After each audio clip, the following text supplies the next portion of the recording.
Hi, guys. My name is Anthony Chavoya, and these are my slides.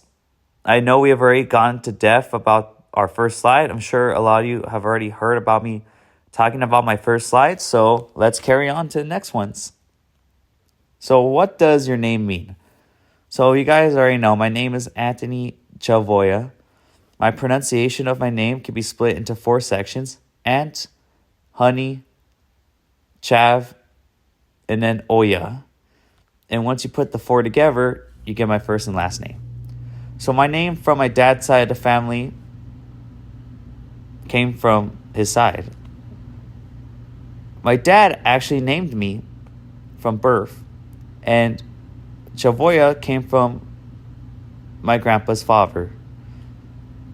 My first name, Anthony, was my dad's middle name, which I thought was pretty cool. So this is a picture of my grandpa right here of his dog named Cutie. He is no longer with us, but he did live a great life. He always just told us to be fearless, to have courage, to have confidence, to get an education, to study, to do your best in whatever you're in. But also, he used to always bring us donuts. And once we got older, he told us the reason why he always used to bring us donuts. It's because everyone feels whole, but everyone's missing Jesus inside their hearts. That's why we're empty in the middle. We're all donuts, basically, until we find Jesus, then we're fully complete. And then my English name, meaning Anthony, comes from the Roman family name Antonius, meaning priceless or of inestimable worth. Spanish name meaning, in Spanish, Antonio is used as well, and it carries the same meaning, priceless or highly valuable. Last name meaning, it has ties to Mexico, which is why I have the Mexico flag picture, the state of Jalisco. It means a geographic origin or a notable family lineage. And the last picture I have is the priceless bank card, is because I thought it tied cleverly into my slide. And my family tree. This one was quite fun to explore. So obviously I'm right in the middle of the tree. So my 2 parents did their 2 sides of their families, both their sides, with 3 generations. So we'll start with Mary Martinez. So her mom and her dad, which is my grandma and my grandpa, are Genoveva Munoz and Angel Martinez. Then Angel Martinez and Genoveva had, of course, their own parents, which are my great-grandparents. Genoveva Munoz had Leopoldo Munoz and Cela Saus. And Angel Martinez had Benny Martinez and Angela Perez. And then on to my dad's side, his parents, which are my grandparents, are Becky Trujillo and Eddie Chavoya. And with Becky Trujillo, her parents, which are my great-grandparents, are Tomasa de la O, Philemon Trujillo, and for Eddie Chavoya, his parents, which are my great-grandparents, are Carlos Chavoya and Brigida Valencia. So I thought it was pretty cool in our family tree. It just reminds me of, like, you never know what fate has in store for you. With your family, how big it can grow, how tiny it can be. Honestly, it's up to what Jesus wants it to be. And at the end of the day, like, I feel I'm pretty grateful and I'm pretty privileged to have this great family tree. What would you say are some similarities and differences between your generation and your parents? With similarities, I think we both have a value of education. My mom used to always tell me to get an education. Grandpa Eddie, from my dad's side, used to always tell me to get an education, to stay in school, to work hard. So I think that's definitely one of the most similarities we have. Work ethic, they always taught me I have to work hard, that nothing's given to you, that no one's going to show you respect, that you have to go out and showcase that you're worth being there. The desire for stability, they always told me to get a good job. They wanted me to be stable, my parents, and that stability is worth more than having fame or, like a lot of attention in your life, and family importance, because friends will come and go in your life, but your family will always be forever.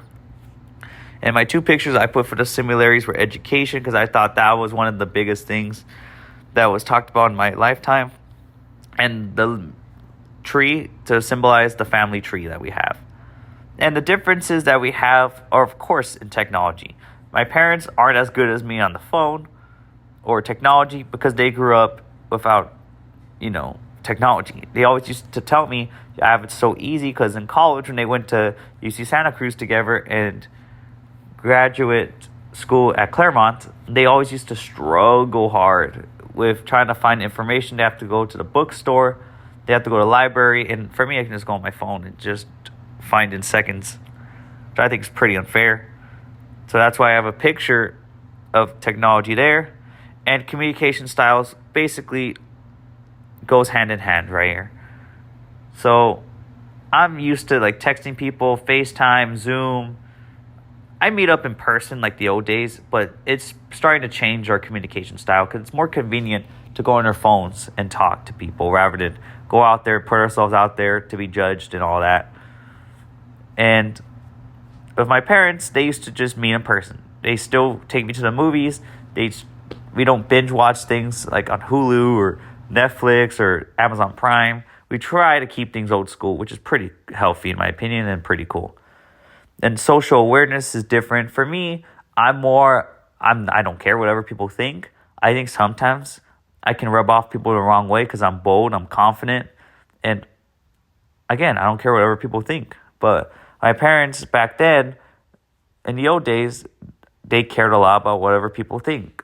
And they don't want to look bad, and they want me to look good in front of people. And I think sometimes we clash heads, but it's okay because sometimes I do have to be socially aware. And I do have to understand social cues and everything with my apraxia. It can be hard, but we're working through it. And work and career expectations are a bit different. For me, I'm more of like steady pace, one day at a time. Let's get this done. But my parents are more of like, we need to have all this done right now, this second. So they have more urgency. I'm more relaxed of more like, I'm going to do this in the long term. They want to do everything quick in the short term. That's some of our differences. But we try to have a happy middle. So I think we're working on it pretty good. Oral history. So I interviewed my father, Joe Anthony Chavoya, and I asked him these 10 questions, and we talked for like 45 minutes. He gave me the answers, and then we just basically talked about how much life has changed from his age to my age. So I'll briefly read the answers to you. So his name is Joe Anthony Chavoya. He did give me permission to record the interview, which was pretty cool. So Oxnard, California, that's where he lived, basically, and was born May 9th, 1975. He has 2 younger sisters and a younger brother. Mother had 4 sisters that lived in the area, and father had brothers and sisters that lived in the area. I had many cousins I grew up with. I grew up in South Oxnard at the time. There were still a lot of agricultural fields in the area. I mostly remember strawberry fields. My ancestors came from Mexico and different parts of the United States. My father's side of the family came from Mexicali, Baja California, Mexico. My mother's maternal side of the family came from Texas. We played Loteria, Uno, card, and other board games. At parties, we played musical chairs, pinned the tail on the donkey, and ended the party by hitting the piñata. I was placed in English-only classes in elementary school since I spoke English and Spanish. In high school, I was in college prep and honors classes.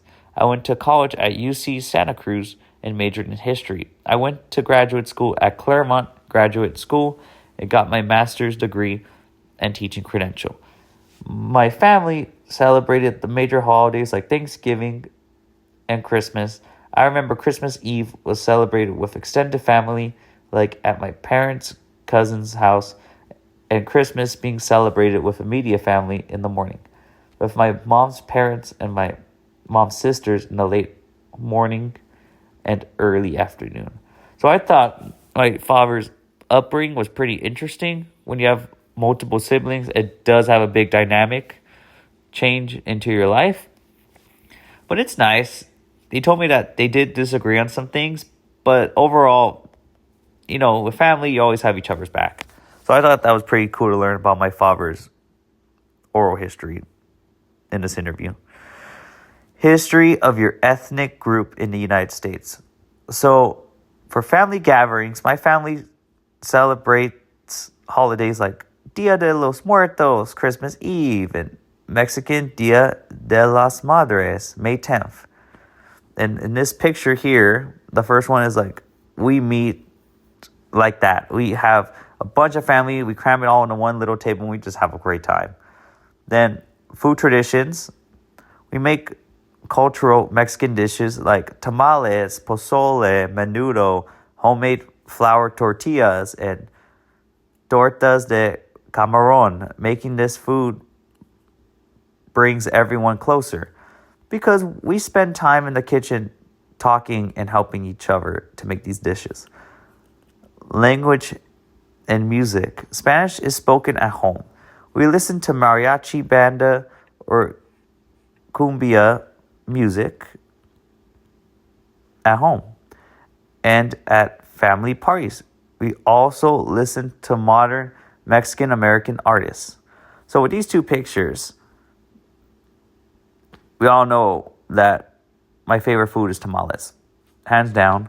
And then the mariachi bands are pretty cool because it's just like, it's your people. It's the people, that express themselves, their culture, embracing their differences, their way of living.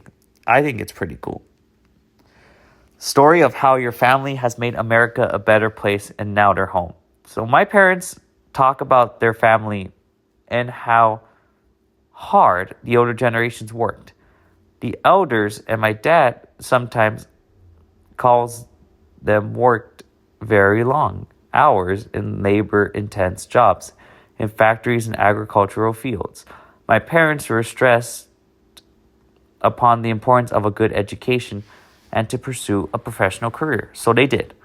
They both got their master's degrees in education and teaching credentials. They have been in the education field for 29 years. They have contributed long hours in their jobs to support our community. My mother helps students with mental health issues, and my father by teaching history. I am currently working security jobs for the LA Angels and the Honda Center, while I am going to graduate school to become a teacher. Even though it is not easy, my family has shown that strong values and dedication can make a difference within our community. In these two pictures, agricultural fields in Oxnard, California, and there's me at a post in LA Angels Stadium. Again, I am very privileged to do what I do, and I'm very privileged to be on this earth. Define how your home culture adds value to America. Our home culture adds value through celebration, celebrating every cultural holiday, also celebrating achievements, openness. Parents are very open to my struggles and needs. They support me. We have an open communication where I can ask for help and support. Privilege, reminders of how privileged we are to live in a nice neighborhood and be able to travel every year. I have been able to visit different states and countries. Compromise, we have tough moments, deaths, and sometimes misunderstandings. We support each other through hard times and tough times. We also forgive each other and learn from each other. We are able to communicate our feelings and to try to find a middle ground. So with these two pictures, there's young me in a UC Santa Cruz shirt in front of my grandma's house. When I look at that, I look at the people that made me. Not just me, how much I've developed. That showed me how much my home culture has added value to America, because I add value to America. My parents add value to America. Everyone adds value to America in some way or form. And this last slide, which I thought was hilarious, at a soccer game, this banner, stay hungry. That's exactly what my parents always used to tell me. You have to stay hungry. You have to want it. How bad do you want it? Because no one shows you respect. Yes, it's tough to hear us, but no one will show you respect in this world. That's why you have to really lean on your home culture to get you through those tough moments. And you just have to know like the people that have your back, and you have to go at bat for them no matter what. Because at the end of the day, that's all you got. You got your tight-knit group. Yes, sometimes it gets feisty, but you're tight, you're close. And that's how my parents are to me. They're my resources. They're the people I can rely on a lot. How is being bicultural, multicultural, and plurilingual a strength for you and your future? Growing up Mexican American has allowed me to be adaptable and open-minded with my background. This helps me build relationships with people from different backgrounds. Speaking and understanding more than one language is a huge advantage, especially with the diversity within California. In my future career as a teacher, this will help me support students and families who may be only limited to speaking Spanish. It gives me the perspective to see that everyone has their own way of living and traditions. And then these two pictures are me basically unlocking someone's head that might be stuck in fixed thinking, and then now they're adopting a growth mindset and they're starting to learn quickly. That's what I want to do for students in the future. And then being plurilingual, this picture with the multiple languages can help me connect with many different students from many different backgrounds. How do you plan to contribute and make America and our world a better place? I plan to contribute new ideas as a physical education teacher to inspire students to work out instead of being on their cell phones. Students have to realize that they have to physically work out on a daily basis so they can stay healthy. I want to model good manners so my students can also model them. For example, students greeting others, saying thank you, and being respectful towards others. Use my learning disabilities apraxia with speech to help other students that might be experiencing the same struggles. I wish I was helped more with my social interactions when I was younger, because I struggled to socialize with other students when I started speaking. If someone could have helped me, I think I would have been more outgoing. But that's the past. At the end of the day, the present and the future matter more than the past. You learn from the past and you keep it there. That's how I've been raised to live my life. But these last two pictures, I want to be a physical education teacher. I love sports. I love giving students a fun learning environment to mess up and to also be curious and look forward to that part of the day. And my last picture with the new idea with a brain is that I want to bring new ideas. I can bring new ideas to the table, and I can, reinvent myself and help my students thrive. So that way, when they get out to the real world, they can remember the lessons that were taught in my classroom on my watch, so they can thrive and give back to the generations coming up. Thank you guys for watching my presentation. I really appreciate your time, and have a great day.